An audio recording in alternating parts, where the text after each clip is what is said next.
So this is the part where we talk about the electronic parking brake that sits here.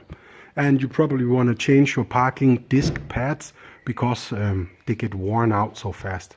Now, the way you can do it is you can take out the plug from the brake and you put on two wires on them, and you put plus and minus on these two wires, and that will either drive the piston out or in. Now, if you parked your car and didn't do the trick where you release the parking brake, that means that you would have pressure on your disc. You should, when you are finished putting the new pads in, again drive the piston in so that it's in the same position as when you started. So if your parking brake is loose right now, you should also have it loose when you're finished.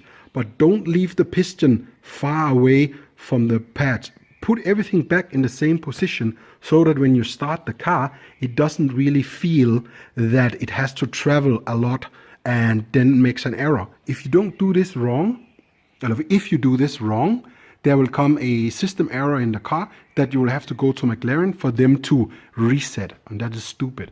So just pay a little bit of attention, you know. So if your disc is just moving with the pads just barely touching right now, you do this trick, you drive the piston back, put the new pads in, then you change the current and you drive the piston back so that it just is touching.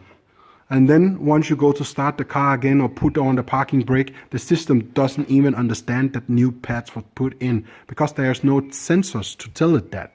The only thing that the system can feel is. Now, what I believe that is going on in the electronic parking brake is that it only has two wires. What McLaren does is they either put the power on, on the one or the other to drive the motor in or out, and they then look at how much current they are drawing to determine either when the pads have struck the disc or how much strength they want to kind of put on the disc to make it break. That's the only thing I actually think that they are measuring. So that's why I believe that if we do what I just said, drive the pistons back to the same position as you left them, the system won't even know that you put on new pads. It doesn't matter that the pads are bigger because the distance, the place where the piston is will be the same. So just really focus on that. Now mine are just barely touching.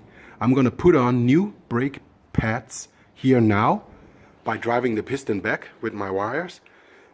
And then after, I'm gonna drive the new pads in again so they are just touching. And then I'm gonna start the car and we will see if it's all works out.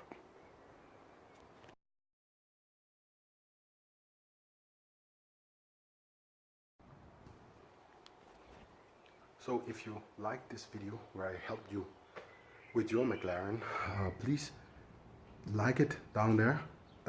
And subscribe to my channel so you don't miss any other interesting and stupid stuff from me.